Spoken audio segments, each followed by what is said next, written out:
Let's make quick comment.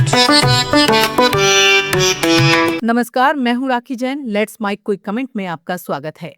आज का सवाल है, क्या सैनिक स्कूलों में पीपीपी यानी पब्लिक प्राइवेट पार्टनरशिप मॉडल एक जरूरी सुधार है, या फिर ये शिक्षा और सेना जैसी संस्थाओं के बीच संतुलन को प्रभावित करने वाला फैसला?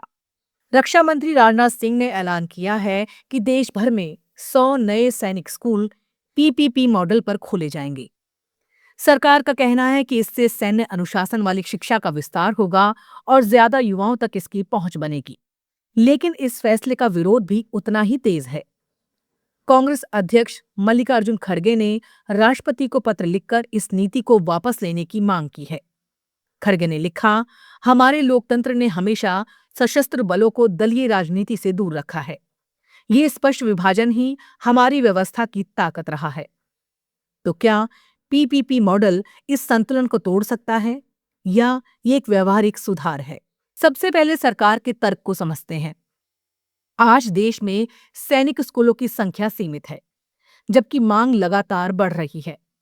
इन स्कूलों का उद्देश्य केवल पढ़ाई नहीं, बल्कि अनुशासन, नेतृत्व और सैन्य जीवन की तैयारी है। ऐसे में सरकार का कहना है कि अगर निजी क्षेत्र की भागीदारी ली जाए तो कम समय में ज्यादा स्कूल खोले जा सकते हैं और देश के दूर दराज इलाकों तक ये मॉडल पहुंच सकता है। सरकार ये भी स्पष्ट कर रही है कि ये पूरी तरह निजीकरण नहीं है। पाठ्यक्रम, चयन प्रक्रिया और निगरानी अब भी सैनिक स्कूल सोसाइटी और रक्षा मंत्रालय के अधीन ही रहेगी।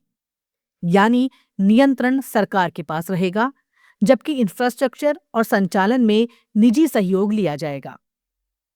लेकिन यहीं से सवाल उठते हैं, क्या निजी भागीदारी के साथ वही निष्पक्षता और समानता बनी रह पाएगी जो अब तक इन संस्थानों की पहचान रही है? कांग्रेस अध्यक्ष मल्लिकार्जुन खड़गे ने अपने पत्र में इसी चिंता को विस्तार से लिखा है।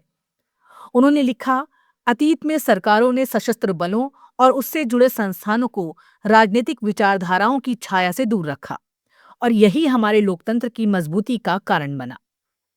खड़गे ने एक आरटीआई आधारित रिपोर्ट का हवाला देते हुए दावा किया कि पीपीपी मॉडल के तहत जिन स्कूलों के लिए समझौते हुए हैं, उनमें से बड़ी संख्या ऐसे संगठनों से जुड़ी है जिनका संबंध सत्ताधारी दल या उससे जुड़े संगठनों से बताया जाता है।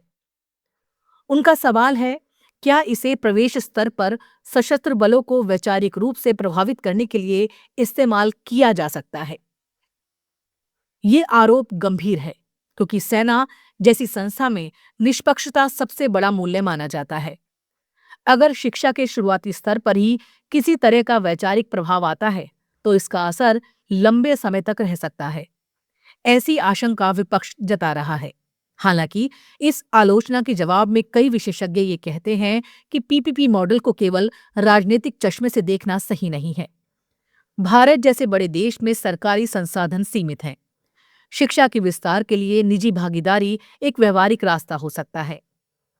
वो ये भी तर्क देते हैं, अगर नियम स्पष्ट हों, पारदर्शिता हो और निगरानी मजबूत हो, तो निजी क्षेत्र गुणवत्ता और संस्थानों में सुधार ला सकता है।